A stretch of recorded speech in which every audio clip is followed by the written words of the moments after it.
The CEO came home early and caught the maid in his bed. Why she was there broke his heart. Before we dive into today's story, let us know in the comments where you are watching from. We love seeing how far these tales travel.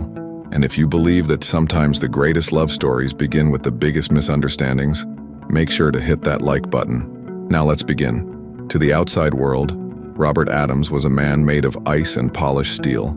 At 28 years old, he was the undisputed king of Manhattan's real estate empire. His name was whispered with a mixture of reverence and fear in boardrooms across the globe. He was a man who calculated every second of his day, a man who never made a misstep, never showed weakness, and never, under any circumstances, allowed his meticulously ordered life to deviate from the plan. But on a freezing Tuesday evening in November, Robert's perfectly structured world cracked. A sudden, aggressive corporate buyout in London had fallen through, wrapping up 3 days earlier than anticipated. Frustrated, exhausted, and harboring a rare, pounding headache, Robert had boarded his private jet and flown straight back to New York. He didn't call his assistant. He didn't notify his private security detail. He simply wanted to go home, pour himself a glass of 50-year-old scotch, and sleep for 14 straight hours. His home was a sprawling, 12,000-square-foot penthouse overlooking Central Park.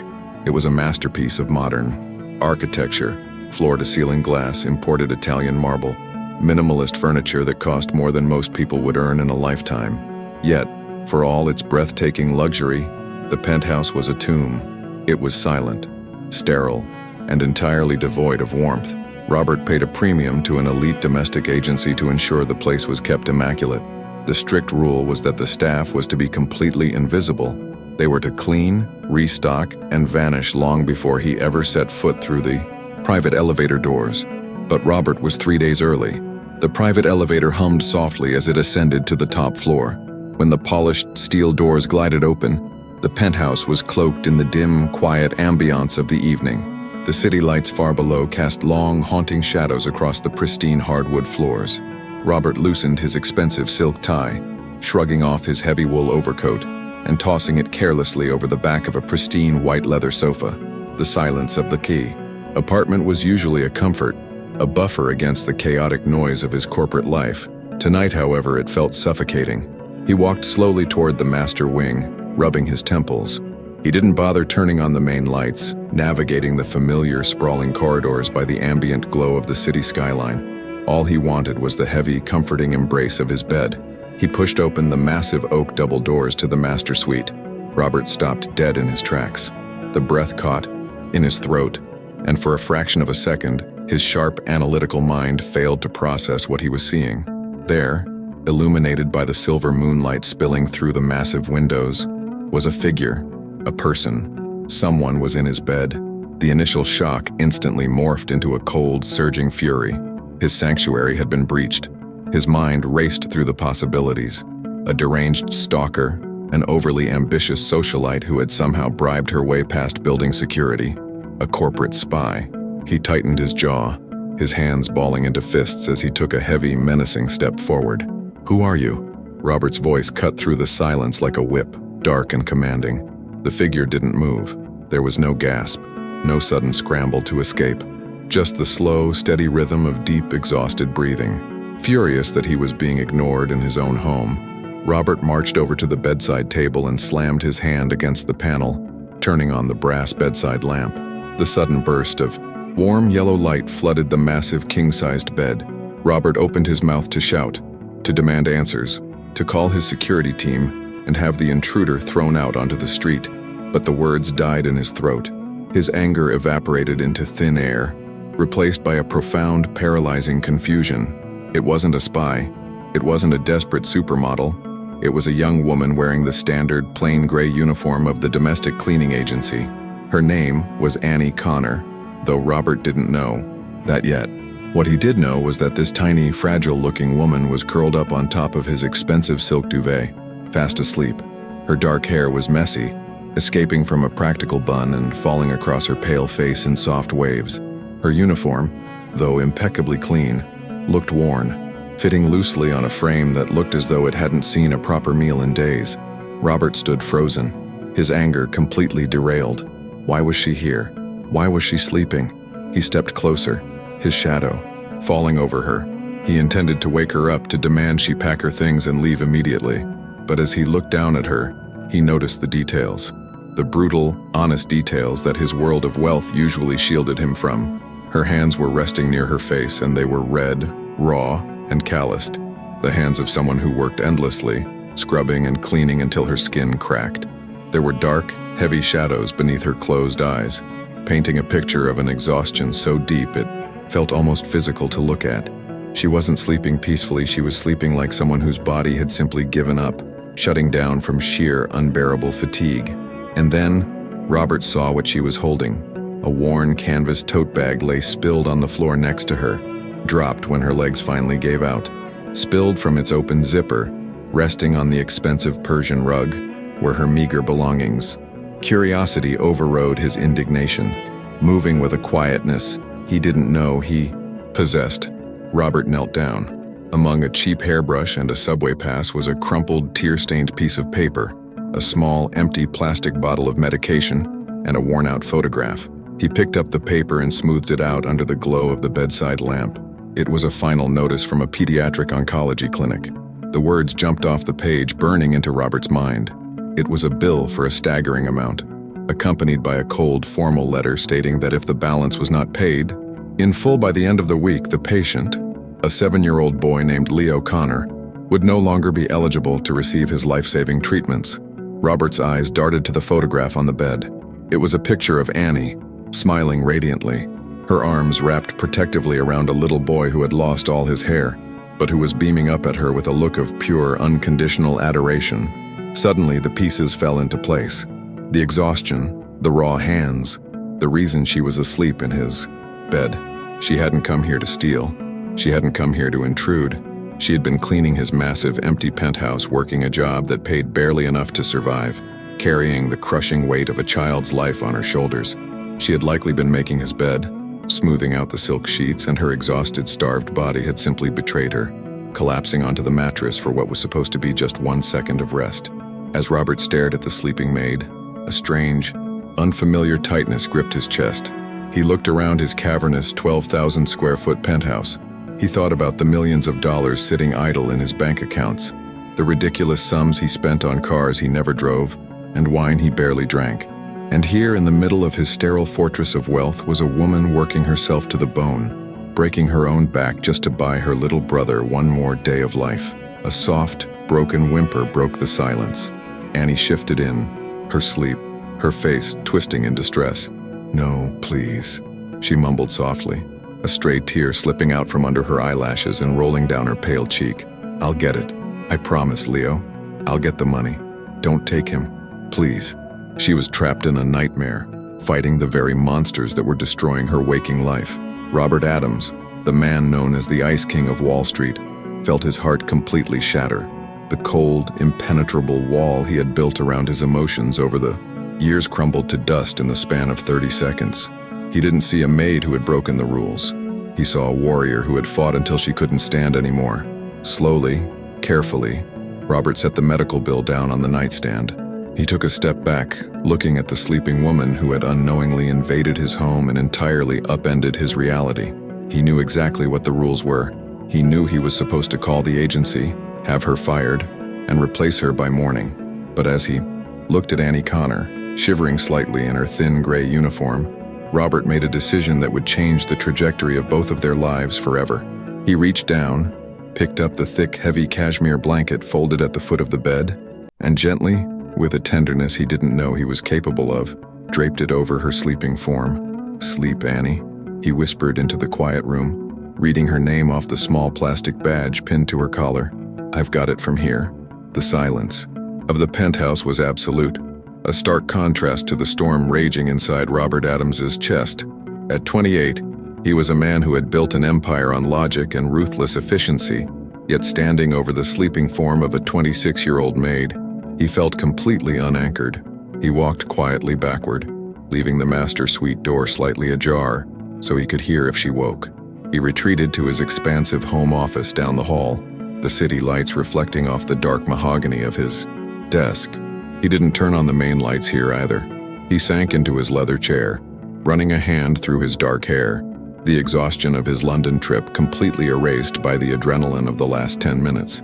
He pulled out his phone, the screen casting a harsh white glare in the dim room. He brought up the contact for Eleanor, the director of the elite domestic agency he employed. His thumb hovered over the call button. The standard procedure was clear: immediate termination for breach of contract. A maid sleeping in a client's bed was an unforgivable offense in their world. Robert stared at the name on the screen. He pictured Annie's raw, red hands. He thought of the desperate, tear-stained medical bill on his nightstand, demanding money for a little boy named Leo. He locked his phone and tossed it onto the desk. "Not tonight," he murmured to the empty room. For the next 2 hours, Robert didn't move. He sat in the quiet dark, listening to the faint hum of the city below and the profound silence of his own home. He was a man who solved problems. He bought failing companies and turned them around. He restructured debt. But how do you restructure a shattered life? How do you fix a system that forced a 26-year-old woman to work herself to the point of physical collapse just to keep a child alive? Around 3 a.m., a sudden sharp gasp echoed from down the hall. It wasn't a cry of pain, but a sharp intake of breath born of pure, unadulterated panic. Robert stood, up instantly, his heart hammering against his ribs. He moved swiftly out of his office, his footsteps muffled by the thick Persian runners. As he approached the master suite, he heard the frantic rustling of silk sheets and the frantic scuffing of shoes on the hardwood floor. He pushed the door open fully. Annie Connor was standing beside the bed, her eyes wide with a terror that made Robert's chest ache. She had the cashmere blanket clutched to her chest like a shield, her gray uniform wrinkled and slightly askew. She was trembling violently, her gaze darting wildly around the dimly lit room, taking in the fact that the bedside lamp was on and that someone had covered her while she slept. Then her eyes locked onto Robert standing in the doorway, all the blood drained from her already pale face. She looked at him, tall, imposing, dressed in an expensive suit, his dark eyes intense, and she instantly knew who he was. Mr. Adams, the phantom billionaire she was hired to clean up after. The man who was never supposed to be home on a Tuesday. I am so sorry," Annie stammered, her voice shaking so badly she could barely form the words. She dropped the blanket as if it burned her, taking a hurried, stumbling step backward. "Mr. Adams, please, I didn't mean to. I don't know what happened. I was just smoothing the duvet and I felt dizzy and I just sat down for a second. Just 1 second, I swear to God." She was hyperventilating, her hands coming up to cover her mouth, trying to stifle a sob born of absolute despair. This was it. She knew the rules. She knew what this meant. She was going to be fired. She would lose the agency, lose her income, and with it, lose any hope of paying Leo's clinic by Friday. "Please," she begged, the tears finally spilling over, hot and fast down her cheeks. "Please don't call the agency. You can fire me yourself. You can refuse to pay me for the month. I don't care. Just please don't report me. If I lose this job with a bad mark, I'll never find another one. And my brother, my little brother, he's sick, Mr. Adams. He needs the money. I beg of you. I'm begging you." She moved as if to drop to her knees. "Stop." Robert's voice wasn't harsh, but it was firm enough to freeze her in place. He couldn't bear to see her kneel. He couldn't stand the sight of this fierce, exhausted woman breaking herself down for mercy she shouldn't have to beg for. He took a slow step into the room, keeping his hands visible, trying to project a calm he didn't feel. "Annie," he said softly, using her name for the first time. She flinched slightly, surprised that he knew it. Her tear-filled eyes watched him with the wariness of a trapped animal. "I'm not going to call the agency," Robert said, his voice steady and even. "No one is calling anyone tonight." Annie blinked, a tear tracking through the dust on her cheek. She didn't believe him. Men like Robert Adams didn't show mercy to the help. They demanded perfection and discarded anything less. You're not?" she whispered, her voice cracking. "But I was in your bed. I fell asleep." "You passed out, Annie," Robert corrected gently, his eyes dropping to her raw, overworked hands before meeting her gaze again. "There's a difference. Your body shut down. How long have you been working?" She hesitated, wiping her face with the back of her sleeve, trying to compose herself, though her trembling hadn't stopped. This is my third shift today. I cleaned a townhouse in Soho this morning, an apartment in Tribeca this afternoon, and then I came here. 3 shifts." Robert repeated, the words tasting like ash in his mouth. And when did you last eat? Annie looked down at the floor, the shame coloring her pale cheeks. I had a piece of toast yesterday morning before I took Leo to the clinic. Robert closed his eyes for a fraction of a second, fighting down a wave of nausea. A piece of toast. Over 36 hours ago, while he was complaining about jet lag and a headache, this exhausted young woman was literally starving herself to keep a roof over her dying brother's head. Sit down, Robert commanded softly, gesturing to a velvet armchair near the window. I should go, Annie said quickly, her panic flaring again. I need to get my cleaning supplies. I need to leave before I cause any more trouble. You're not causing trouble, Robert said, stepping further into the room and moving toward the small kitchenette attached to the master. Sweet. And you're not leaving. Not until you've eaten something and rested. You're trembling so hard you'll collapse before you reach the elevator. Mr. Adams, please, Annie protested, clutching the edge of the dresser. This is highly inappropriate. If the agency finds out I stayed, I own the agency, Annie. Robert lied smoothly, a brilliant, necessary fabrication born of the moment. He didn't own it, but he had enough leverage to buy it 10 times over if he wanted to. I decide what's appropriate in my own home. Now please, sit down. The lie worked. Annie's eyes widened, and the remaining fight seemed to drain out of her.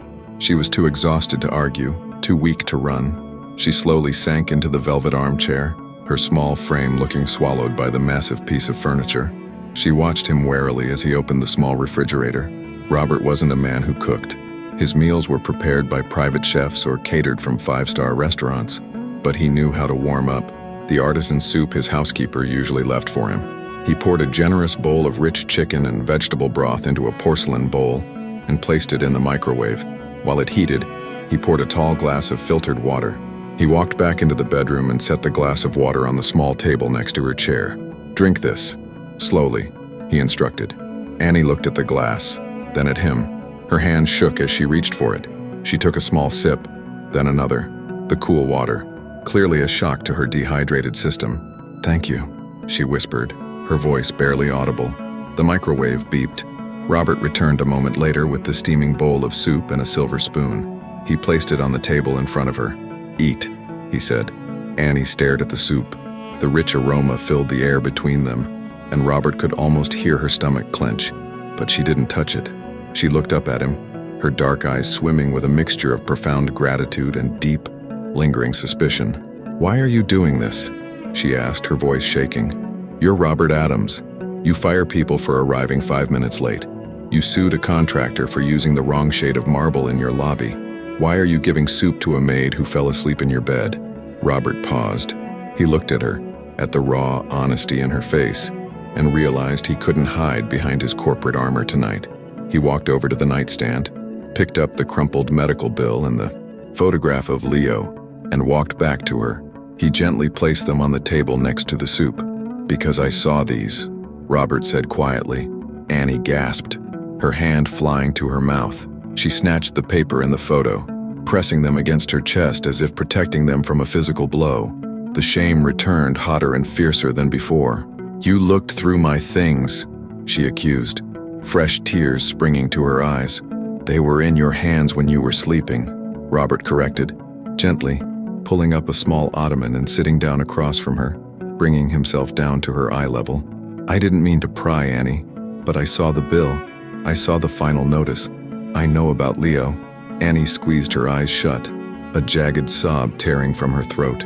The walls she had built to survive, the stoic, invisible facade she wore every day to scrub floors and clean toilets, shattered completely. She bent forward, hiding her face in her rough hands, crying with the agonizing, broken sound of someone who had carried the weight of the world for far too long. They're going to stop his treatments on Friday, she cried, her voice muffled by her hands. I've tried everything. I sold my car. I took out loans. I work 3 jobs. But it's not enough. It's never enough. The clinic says it's protocol. They say I need $50,000 by Friday or they discharge him. He'll die, Mr. Adams. If they stop the chemo, my little brother is going to die. Robert sat there, his heart hammering a painful rhythm against his ribs. $50,000. To him, it was a rounding error. It was the cost of a watch he'd wear once and forget about. To Annie, it was an insurmountable mountain. the literal price of a human life. He reached out, his hand hovering in the air for a second before he gently rested it on her trembling shoulder. "He's not going to die, Annie," Robert said, his voice carrying the absolute, undeniable authority he usually reserved for boardrooms. It was a promise. "And they're not stopping his treatments on Friday." Annie slowly lowered her hands, looking up at him through her tears. The grief in her eyes was momentarily eclipsed by confusion. What do you mean?" Robert held her gaze, his dark eyes intense and unwavering. "I mean," he said softly, "that the bill is handled. Tomorrow morning, the clinic will receive the payment in full. Leo stays in treatment." The silence that followed was deafening. Annie stared at him, her mouth slightly open, her brain struggling to process the magnitude of his words. "You," she started, then stopped, shaking her head frantically. No, I can't accept that. It's $50,000. You don't even know me. You can't just give me that kind of money. I could never pay you back, never in my entire life." "I didn't ask you to pay me back," Robert said firmly. "Then what do you want?" Annie demanded, her survival instincts flaring. She pulled away from his touch, her eyes narrowing with sudden defensive suspicion. "Men like you don't do things for nothing. What's the catch? What do you want from me?" Robert felt a sharp pang of sorrow. He realized that in her world, kindness was never free. It always came with a price tag, usually one she couldn't afford to pay. He leaned back slightly, giving her space. "There's no catch, Annie," Robert said, his voice calm and completely sincere. "I don't want anything from you. I saw a woman who was breaking herself to save a child. I have the resources to fix it, so I'm fixing it. That's it. That's the entire transaction." Annie stared at him, searching his face for the lie, for the hidden agenda. But all she saw was a man who had the world at his feet, looking at her with an empathy she hadn't experienced in years. "Why?" she whispered, her voice breaking again. "Why do you care?" Robert looked at the photograph of the smiling, bald little boy clutched in her hands. "Because no one should have to choose between starving themselves and saving someone they love," Robert said quietly. "Now please, eat your soup. It's getting cold." Annie looked at the bowl, then back at Robert. Slowly, with trembling hands, she picked up the silver spoon. She took a small bite of the broth. It was warm, rich, and it tasted like salvation. She closed her eyes, a fresh wave of tears falling silently into her lap, not from despair this time, but from an overwhelming, terrifying relief. Robert sat in the quiet room, watching the exhausted Maid eat. He knew his life, meticulously planned and fiercely guarded, had just irrevocably changed. He didn't know what tomorrow would bring, but as he watched Annie Connor take another bite of soup, Robert Adams knew one thing for certain. He was never going to let her scrub another floor again.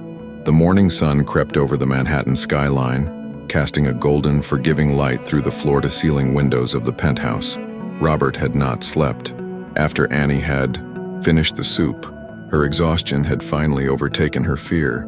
Robert had quietly stepped out of the master suite, leaving her the massive, comfortable bed, and had spent the remaining hours of the night sitting in the leather chair of his home office, watching the city wake up. He had spent the time doing what he did best, making arrangements. With a few encrypted emails and a terse phone call to his private wealth manager, funds were moved. Mountains were shifted. By the time the clock struck 7, a wire transfer that would alter the course of Annie Connor's life was already clearing the bank. When Robert finally walked back toward the master suite, he found Annie already awake.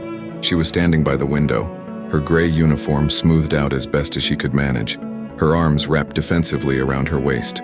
She looked small against the backdrop of the sprawling city, staring out at the skyscrapers with a look of lingering disbelief. When she heard his footsteps, she turned sharply. "Mr. Adams," she said, her voice tight with nervous energy. I stripped the bed. I gathered the linens for the laundry service.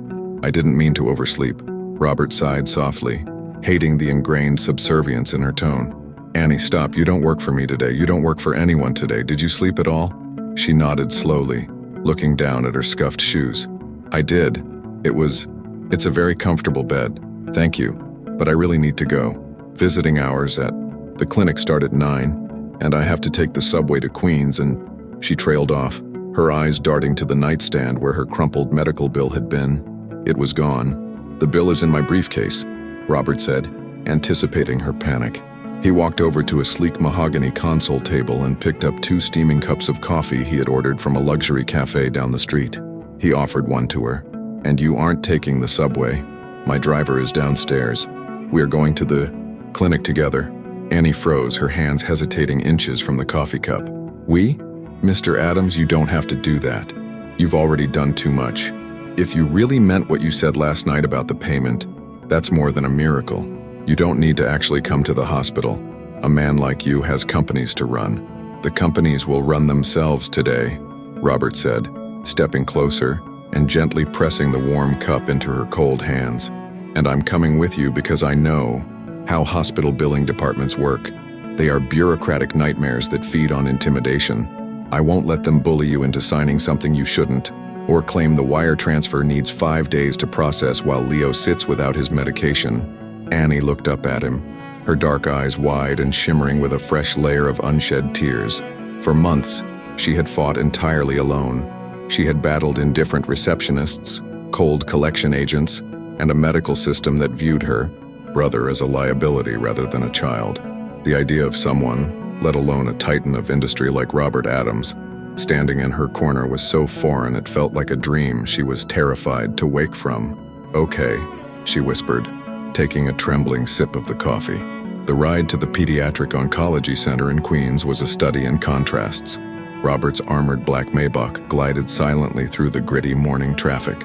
Annie sat stiffly in the plush leather seat, looking terribly out of place, and painfully aware of it. Robert kept the conversation light, asking neutral questions about the city traffic, deliberately avoiding anything that would make her feel like an interrogation subject. When they arrived at the clinic, the sterile smell of antiseptic and floor wax hit them instantly. It was a smell Annie associated with fear, sleepless nights, and the slow ticking of a clock she couldn't outrun. She instinctively shrank in on herself as they walked through the sliding glass doors. "Wait here," Robert murmured, gently touching her elbow. He didn't walk to the standard reception desk. He strode directly toward the glass-enclosed office marked Patient Financial Services. The woman sitting behind the desk, a stern-faced administrator named Mrs. Gable, looked up with an irritated scowl, prepared to deliver a rehearsed speech about payment plans and past due notices. But Robert Adams did not look like a man who asked for payment plans. Dressed in a bespoke charcoal suit, radiating an aura of absolute, terrifying authority, he bypassed the small waiting chairs and placed his hands flat on her desk. "I am here regarding the account of Leo Connor," Robert said, his voice dropping the ambient temperature of the room by several degrees. Mrs. Gable blinked, adjusting her glasses. "And you are?" "The man paying his balance," Robert replied smoothly, pulling a sleek, heavy black titanium card from his wallet and placing it on the desk with a decisive click. "I am here to clear the arrears," Robert replied smoothly, pulling a sleek, heavy black titanium card from his wallet and placing it on the desk with a decisive click. "Charge the $50,000 to this card right now. Once that clears, I am authorizing a standing charge on this account for any and all future treatments, medications, private room upgrades, and specialized therapies Leo requires. His care is no longer subject to financial review. Am I clear?" Mrs. Gable's jaw practically unhinged. She stared at the black card, a symbol of limitless wealth. "Sir, this is highly unusual," the administrator stammered. "To process an immediate charge of that magnitude and open a limitless tab." "I don't care if it's unusual," Robert cut her off, his tone leaving absolutely no room for negotiation. "I care that it's done. I want him moved out of the shared ward and into a private recovery suite by noon. I want the chief of pediatric oncology to oversee his chart personally. If there is a treatment available anywhere in the world that can help this boy, you will procure it and you will bill me." He leaned in slightly, his dark eyes locking onto hers. "If I hear that Annie Connor was bothered by a single collection notice or asked to fill out another financial aid form, I will buy this entire building just to have the pleasure of firing you. Do we understand each other?" Mrs. Gable swallowed hard, her arrogant demeanor entirely obliterated. "Yes, sir. Completely understood. I'll arrange the room transfer immediately." Robert nodded once, retrieving his card. He turned away from the desk, his fierce expression instantly softening as he walked back to Annie. "It's handled," he said simply. "Take me to him." Annie couldn't speak. She just nodded, leading him down a long, brightly lit corridor adorned with colorful, hand-drawn pictures of superheroes and animals, a heartbreaking attempt to mask the heavy reality of the ward. They reached a shared room at the end of the hall. The rhythmic beeping of monitors filled the air. Lying in the bed closest to the window was a small, fragile boy. He was terrifyingly thin, his skin pale and almost translucent, and he was completely bald from the aggressive chemotherapy. But the moment the door opened, his head snapped up, and a brilliant, gap-toothed smile broke across his face. "Annie," Leo cheered, his weak voice carrying a surprising amount of joy. Annie rushed to the bedside, dropping to her knees and wrapping her arms gently around his frail body. "Hey, buddy," she choked out, burying her face in his neck. "I missed you. How are you feeling today?" "I threw up my jello," Leo reported matter-of-factly, pulling back to look at her. "But Nurse Sarah said I was very brave. Did you have to work all night again?" "I did," Annie smiled through her tears, smoothing a hand over his bare head. "But I brought a friend with me today." Leo leaned to the side, peering around his sister. His large, tired eyes landed on Robert, who was standing awkwardly near the door. For a man who regularly intimidated billionaires and politicians, Robert felt surprisingly out of his depth under the scrutiny of a 7-year-old boy. "Are you a doctor?" Leo asked, curiously, taking in Robert's expensive suit. "No, Leo," Robert said, stepping further into the room and offering a warm, tentative smile. "I'm not a doctor. My name is Robert. I'm a friend of your sister's." "You look like Bruce Wayne," Leo observed. "Seriously, are you Batman?" Robert chuckled, a genuine deep sound that made Annie's breath catch. It was the first time she had heard him truly laugh. "I left my cape at home today, but I hear you're fighting some pretty tough bad guys yourself." "Yeah," Leo sighed, pointing to the IV drip connected to his thin arm. "The medicine makes me tired, but Annie says if I'm strong we can go to the zoo when I get better. I want to see the lions." Robert looked at Annie. Her eyes were fixed on the floor, the heavy reality of the word, if hanging in the air. "You're going to see the lions, Leo," Robert said, stepping up to the other side of the bed. He crouched down so he was at eye level with the boy. "In fact, I know the people who run the zoo. When you're all better, we'll get a private tour. You can feed them yourself. How does that sound?" Leo's jaw dropped. "Really? You promise?" "I never break a promise," Robert said, holding out his hand.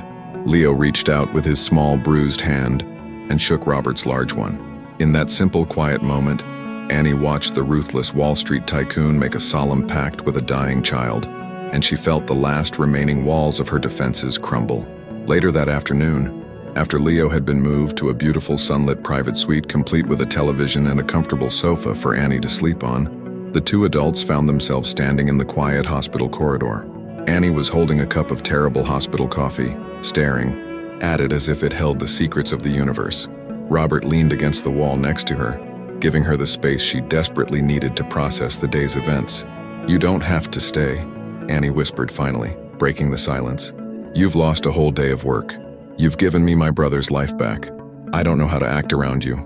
I feel like I'm supposed to be cleaning your floors, not standing here letting you buy me coffee." Robert reached out, gently taking the awful coffee cup from her hands and setting it on a nearby cart.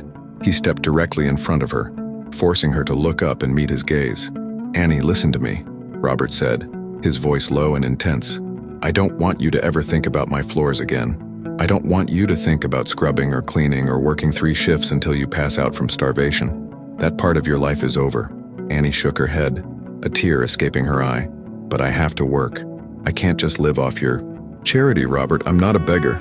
"I know you're not," he said gently, reaching up to wipe the tear from her cheek with his thumb. His touch was warm, sending a jolt of electricity through her exhausted body. "You are the strongest person I have ever met.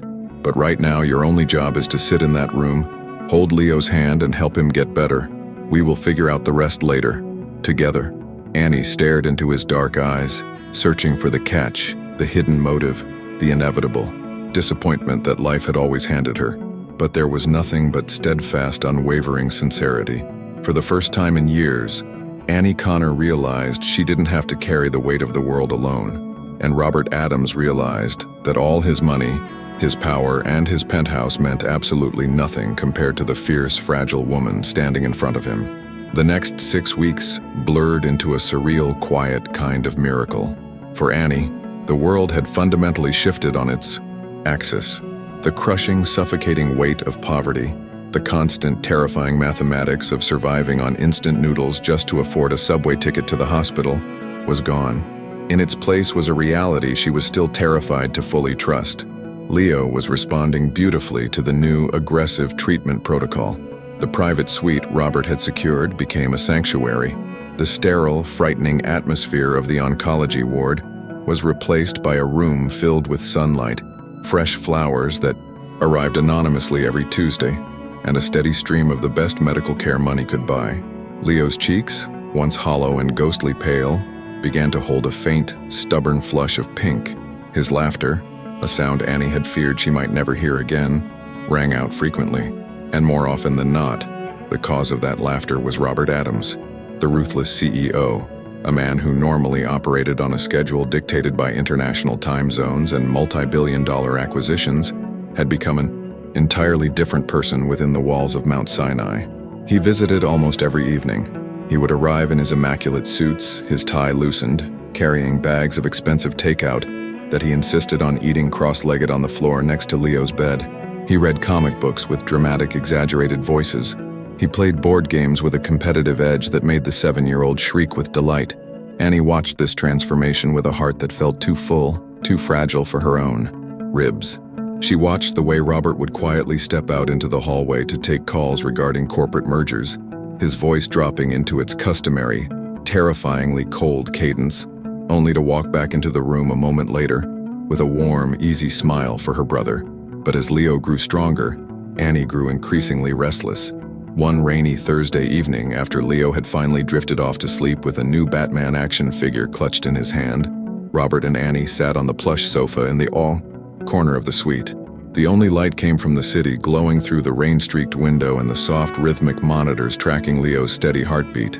Annie stared into a cup of tea Robert had brought her, the warmth seeping into her palms. She had traded her gray cleaning uniform for soft, comfortable sweaters and jeans, her dark hair looking healthier, the exhaustion fading from her eyes. Yet, an undeniable tension lingered in the set of her shoulders. "You're overthinking again," Robert murmured, breaking the quiet. He was leaning back against the sofa, his dark eyes studying her profile in the dim light. Annie let out a breath, setting the tea down on the small table. "I'm just trying to figure out what comes next, Robert. Leo is getting better. The doctors are talking about discharging him to outpatient care by the end of the month." "That's incredible news," Robert said, shifting slightly to face her. "It means the protocol is working." "It is," Annie agreed, her voice trembling slightly. She turned to look at him, the depth of her gratitude warring with her deeply ingrained pride. "And I owe you my life for it. I owe you everything, but I can't keep living like this. I can't let you keep paying for my meals, for my clothes, for the hotel room you put me in near the hospital. I need to work. I need to stand on my own 2 feet." Robert's expression remained calm, though a flicker of understanding crossed his features. He had known this conversation was coming. He knew Annie Connor too well by now to think she would ever be comfortable being kept or taken care of without contributing. She was a survivor. Survivors needed to build their own foundations. "I told you," Robert said softly. "You are never going back to the agency. You are never scrubbing another floor." "I know," Annie insisted, her dark eyes flashing with a fierce, independent light. "But I have to do something, Robert. I'm going crazy feeling like a charity case. I know you don't see it that way, but I do. I need a job. I need a purpose outside of this room." Robert held her gaze for a long moment, the silence stretching between them, thick with unsaid emotions. Then, a slow, brilliant smile spread across his face. "Good," he said simply, "because I have a proposition for you." Annie blinked, taken aback. "A proposition?" Robert reached into the inner pocket of his suit jacket and pulled out a thick, folded document. He placed it on the table next to her tea. "For the last month," Robert began, his voice taking on the smooth, authoritative tone of the businessman he was, "I have been looking closely at the medical billing industry, specifically how pediatric hospitals handle uninsured or underinsured families. What I found disgusted me. The system is designed to break people like you, Annie. It relies on exhaustion and fear to force families into crippling debt. Annie stared at the document, her heart beginning to race. I know. I lived it. Exactly, Robert said, leaning forward. Which is why Adams Enterprises is officially launching a new philanthropic division, the Adams Pediatric Access Foundation. Its sole purpose will be to intercept families who are facing immediate cessation of care due to financial inability and cover their costs. No red tape, no bureaucratic nightmares, just immediate, unconditional funding. Annie's breath caught in her throat. She looked from the document to Robert, the magnitude of what he was saying hitting her in a tidal wave. Robert, that's going to save thousands of families. That's beautiful. It will, Robert agreed, his eyes locking onto hers with a fierce intensity. But a foundation like that can't be run by Wall Street executives who have never had to choose between a meal and a medical bill. It needs to be run by someone who knows exactly how the system hurts people. Someone who knows exactly where the cracks are. He tapped the document. I need a director of operations. Annie, I need you to run it. Annie froze, the air completely leaving her lungs. Me? Robert, I don't have a business degree. I dropped out of college when Leo got sick. I clean houses for a living. I can't run a multi-million-dollar foundation. You managed to keep a dying child alive in the most expensive city in the world on a maid's salary. Robert countered instantly, leaning closer, his voice dropping to a fierce, passionate whisper. You negotiated with ruthless collection agencies. You navigated a broken healthcare system through sheer willpower and love. I can hire accountants to run the numbers. I can hire lawyers to draft the contracts. But I cannot hire your empathy, Annie. I cannot buy your resilience. I want you at the helm, and I will pay you an executive salary to do it. Annie stared at him, her vision blurring with hot, sudden tears. He wasn't just giving her a job. He was taking the darkest, most agonizing chapter of her life and turning it into a weapon to protect others. He was giving her power. He was giving her back her dignity. Robert, she choked out, a sob breaking free. I don't know what to say. Say yes, he murmured, his gaze dropping briefly to her lips before returning to her eyes. Yes, she whispered without a second of hesitation. Yes, I'll do it. Before she could process the overwhelming surge of emotion, Robert reached out. He gently cupped her face, his thumb brushing away a tear that had escaped down her cheek. The air in the quiet hospital room suddenly grew heavy, crackling with an undeniable electric pull that had been building between them for weeks. You are extraordinary, Robert whispered, the space between them vanishing. He didn't hesitate any longer. Robert leaned in and kissed her. It wasn't a tentative kiss. It was deep, consuming, and poured full of all the profound respect and overwhelming affection he had kept tightly leashed since the night he found her sleeping in his bed. Annie gasped softly into his mouth, her hands instinctively coming up to grip the lapels of his suit jacket. She pulled him closer, kissing him back with a desperate, beautiful intensity, pouring all her gratitude, her relief, and her own undeniable love into the embrace. For the first time in his meticulously ordered life, Robert Adams felt entirely out of control, and he had never felt better.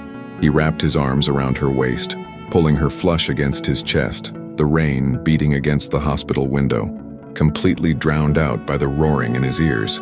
When they finally broke apart, both of them were breathless, their foreheads resting against each other in the dim light. I've wanted to do that since the moment you yelled at me in my own hallway, Robert confessed, a quiet, rough chuckle escaping him. Annie let out a wet laugh, her hands resting against his racing heart. I thought you were going to have me arrested. I was entirely at your mercy, Robert corrected softly, pressing a gentle kiss to her forehead. I still am. The transition into her new life was swift and breathtaking. True to his word, Robert established the foundation, and Annie threw herself into the work with a ferocious dedication. She proved to be a natural, her first-hand experience allowing her to cut through hospital bureaucracy with a sharp, uncompromising grace. She moved out of the temporary hotel and into a beautiful, sunlit apartment in Brooklyn, one that she insisted on paying the rent for entirely. From her own newly earned salary, Robert, understanding her need for independence, hadn't fought her on it. Leo was officially discharged 3 weeks later, stepping out of the hospital doors holding his sister's hand, and Robert's hand, blinking up at the bright city sun. He was still frail, still undergoing maintenance outpatient chemotherapy, but he was alive. He was happy. Their lives began to weave together seamlessly. Robert's penthouses and boardrooms collided with Annie's world of foundation meetings. helping Leo with his homework, and quiet, deeply intimate dinners in her Brooklyn apartment. The Wall Street king had found a home, not in a building, but in the fierce, loving heart of the woman he had once caught sleeping on his sheets. But the world outside their carefully constructed sanctuary was rarely so forgiving. It was mid-December, and the city was blanketed in the first heavy snow of the season. Adams Enterprises was hosting its annual Winter Gala, the most exclusive, highly publicized corporate event of the year. It was a night of high-stakes networking, champagne, and ruthless social climbing. Robert stood in his master suite, the same room where this entire journey had begun, adjusting the cuffs of his bespoke tuxedo. The door opened, and Annie walked in. Robert stopped breathing. She was wearing a stunning floor-length gown of deep emerald silk that clung perfectly to her curves. Her dark hair was swept up into an elegant, intricate style, and the dark shadows of exhaustion that had once haunted her eyes were completely gone, replaced by a radiant, confident glow. She looked like royalty. "You look," Robert trailed off, genuinely at a loss for words as he crossed the room to her. "Like I don't belong here?" Annie joked nervously, smoothing the silk of her skirt. "Robert, are you sure about this? The press is going to be there. Your board of directors, the elite of Manhattan. If they find out who I am, where I came from, they will see the director of my foundation and the woman I love." Robert interrupted firmly, taking her hands in his. "Annie, you have fought harder battles than a room full of arrogant socialites. You belong wherever you want to be. You belong with me." Annie looked up at him, drawing strength from his unwavering certainty. She took a deep breath, offering him a brave, brilliant smile. "Okay, let's go face the wolves." But as they descended in the private elevator, Annie couldn't shake the cold, creeping sensation in her stomach. Robert was a man who commanded the world, but the world he commanded was built on pedigree, status, and ruthless judgment. She was about to walk into the absolute epicenter of Manhattan's elite, and in a room full of people who spent their lives digging up secrets. She knew her past as a desperate, exhausted maid wasn't something that could stay hidden forever. The elevator doors opened to the grand ballroom, the flash of paparazzi cameras instantly blinding them. The real test of their love story wasn't the hospital or the poverty she had escaped. The real test was about to begin right here, under the glittering, unforgiving chandeliers. The grand ballroom of the Waldorf Astoria was a sensory overload of wealth and privilege. Massive crystal chandeliers hung from the vaulted frescoed ceilings, casting a brilliant, fractured light over a sea of designer gowns and tailored tuxedos. The air was thick with the scent of expensive, imported orchids and the low melodic hum of a string quartet playing in the corner. This was the undisputed epicenter of Manhattan's elite, a room where millions of dollars changed hands over casual sips of vintage champagne, and where reputations were built or destroyed with a single whispered rumor. As Robert and Annie stepped off the grand staircase and onto the ballroom floor, the collective gaze of the room seemed to pivot toward them. Robert Adams was always a focal point at these events, a notoriously elusive, ruthlessly successful bachelor who rarely brought a guest. To see him not only accompanied, but looking utterly captivated by the stunning, unfamiliar woman on his arm, sent an immediate ripple of hushed murmurs through the crowd. Annie felt the weight of hundreds of calculating eyes dissecting her. Her heart hammered a frantic, terrified rhythm against her ribs. She was acutely aware of the ghosts she had brought with her into this room. Beneath the breathtaking emerald silk of her gown, she could still feel the phantom ache in her knees from scrubbing marble floors and the sting of chemical burns on her hands. She felt like an imposter, a fragile glass sculpture that would shatter the moment anyone tapped the surface. Sensing her sudden rigidity, Robert shifted his hand, interlacing his fingers firmly with hers.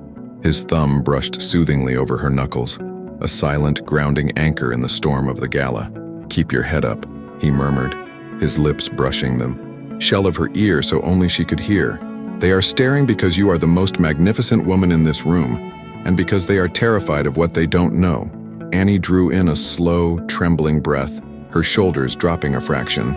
She looked up at him, finding infinite reassurance in the dark, steady depths of his eyes.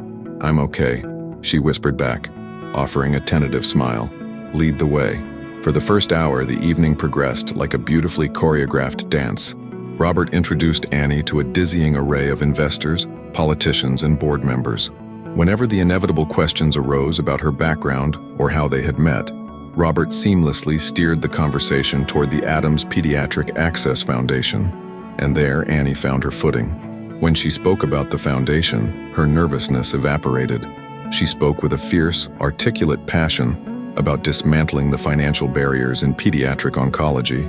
She quoted statistics with razor-sharp accuracy and shared stories that left hardened Wall Street executives nodding in quiet, profound respect. She wasn't just a beautiful woman on a billionaire's arm. She was a force of nature, a woman who commanded the space around her through sheer conviction. Robert watched her with a mixture of overwhelming pride and deep, consuming love. He saw the way the room bent to her will, not because of his money, but because of her undeniable brilliance.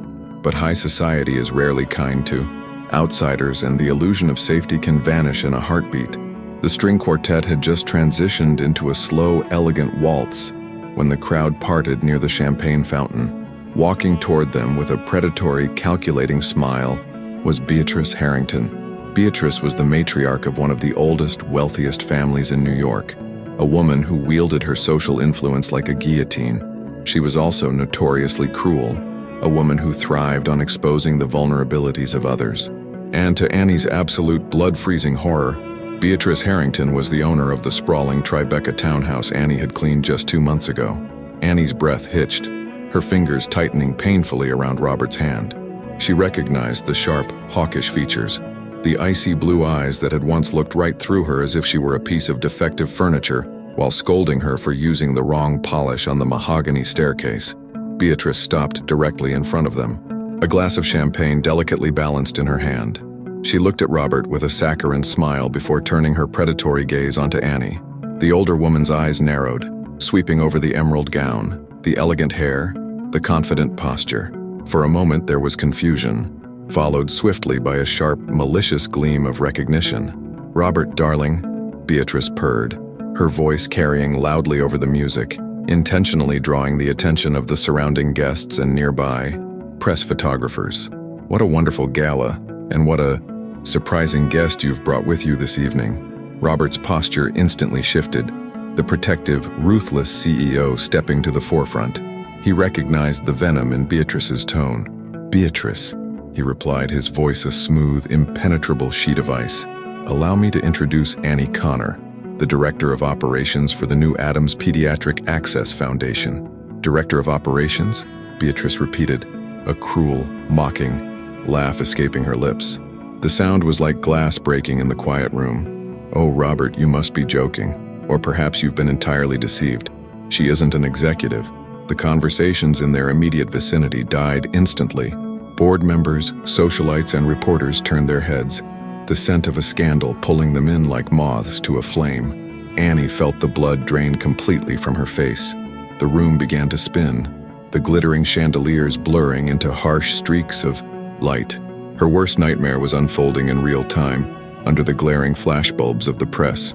"I know exactly who this girl is," Beatrice continued, her voice rising so the entire circle of onlookers could hear every damning word. She pointed a manicured finger at Annie. "She isn't old money. She isn't a philanthropist. Less than 8 weeks ago, this woman was on her hands and knees in my foyer, scrubbing my baseboards in a cheap gray uniform. She's a maid, a common cleaning girl playing, 'Dress up in your money, Robert.' How delightfully pathetic." A collective, audible gasp rippled through the crowd. Whispers broke out like wildfire. Cameras flashed in rapid succession, capturing the exact moment the billionaire's mysterious, elegant partner was unmasked as domestic help.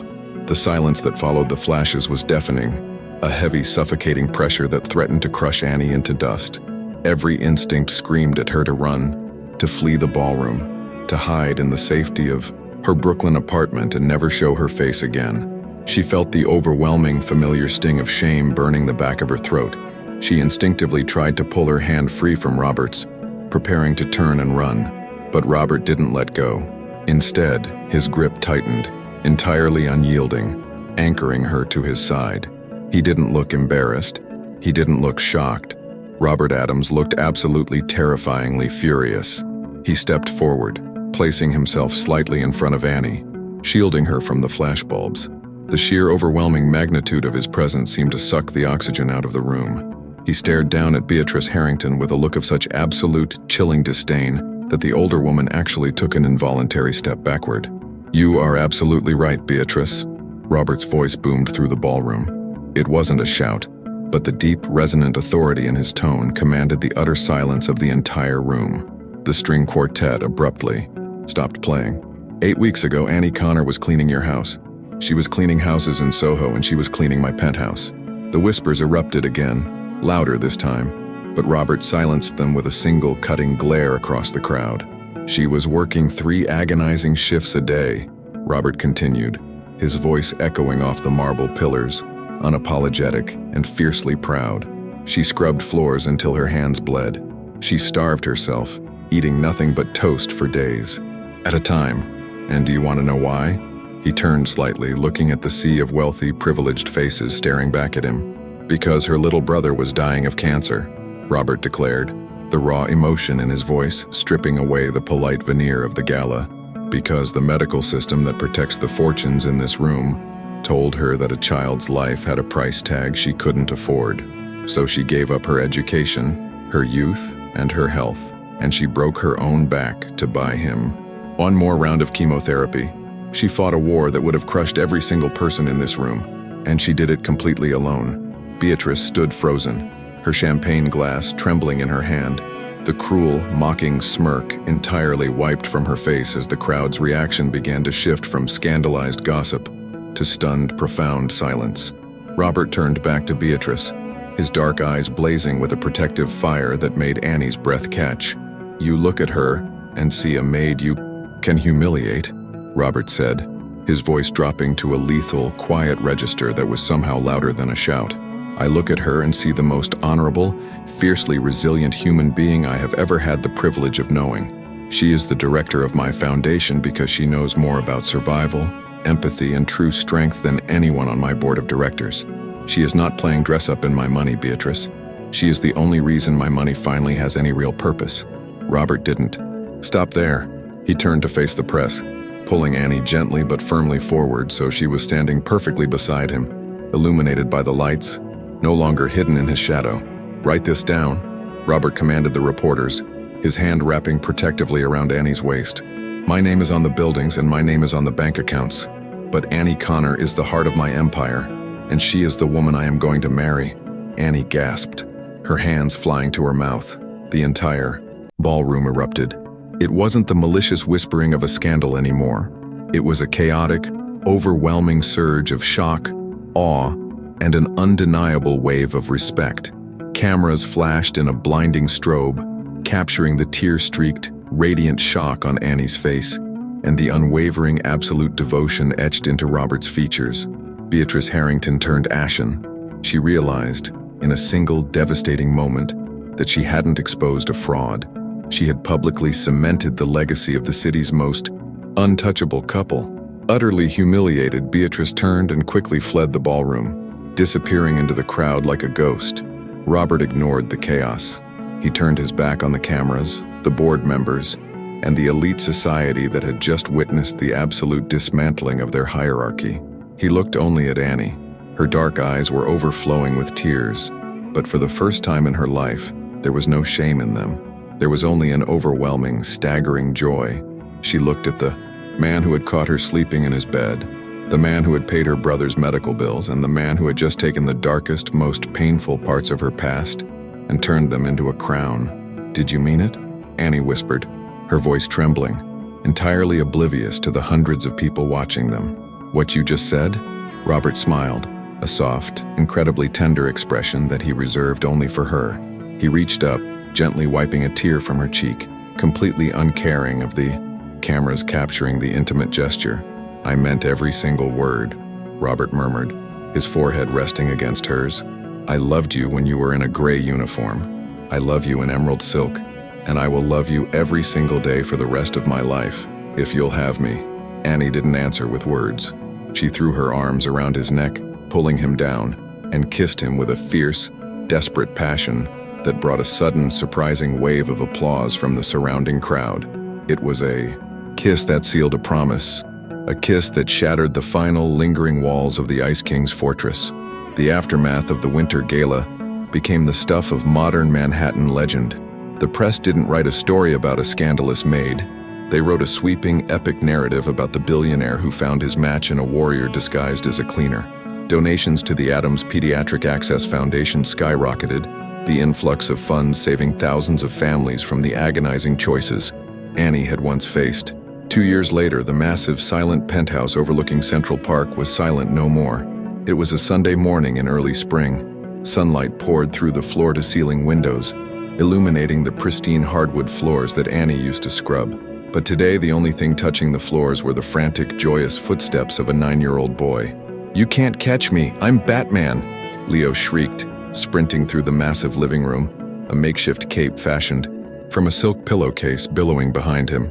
His hair had grown back into a thick, unruly mop of dark curls, and his cheeks were flushed with the healthy, vibrant energy of a child fully in remission. "Batman doesn't run from justice," Robert's voice echoed from down the hall, followed by the sight of the ruthless CEO jogging into the room, wearing sweatpants and a t-shirt, completely abandoning his corporate dignity to chase his soon-to-be brother-in-law around the white leather sofa. Annie stood in the doorway of the open kitchen holding a mug of coffee, watching the chaotic, beautiful scene unfold. She leaned against the doorframe, a soft, content smile gracing her lips. On her left hand, a breathtaking diamond ring caught the morning light, a symbol of the promise Robert had made in front of the world, and the quiet vows they whispered to each other in the dark. Robert finally caught Leo, scooping the giggling boy up and throwing him over his shoulder like a sack of potatoes. Leo shrieked with laughter, pounding his small fists against Robert's broad back. Robert walked over to the kitchen, breathless and smiling, carrying the boy who had brought them together. He stopped in front of Annie, his dark eyes softening with that familiar, absolute devotion. He leaned in, pressing a warm, lingering kiss to her lips, right over her coffee mug. "Good morning, Mrs. Adams," Robert murmured against her mouth. "Not for another 3 weeks, Mr. Adams," Annie corrected softly, her eyes sparkling with happiness. "I can wait," Robert smiled, setting Leo down on the floor so the boy could run off to vanquish imaginary villains in the hallway. Robert wrapped his arms around Annie's waist, pulling her close, resting his chin on the top of her head as they looked out over the sprawling, infinite city. Sometimes the universe breaks us down to our absolute lowest point, leaving us exhausted, starving, and sleeping in places we don't belong. But sometimes, if we are very brave, and if we hold on to love fiercely enough, we wake up to find that the very thing that broke our hearts was the exact mechanism designed to save our lives. Robert Adams had built an empire of glass and steel, thinking he had conquered the world. But it wasn't until the exhausted Maid fell asleep in his bed that he realized his world had been entirely empty. And Annie Connor, who had spent her life trying to remain invisible, finally found a man who looked at her and saw the only thing in the universe worth keeping. And that, dear listeners, is where we leave them today. A king who learned how to heal, a warrior who learned how to rest, and a little boy who finally got to see the lions. If this story reminded you that true wealth is measured in empathy, and that no one should ever be judged by the uniform they wear, leave a comment below with the word warrior. Don't forget to subscribe and turn on your notifications so you never miss another journey with us. Until next time, keep believing in the quiet miracles, and remember, your greatest chapter is still waiting to be written.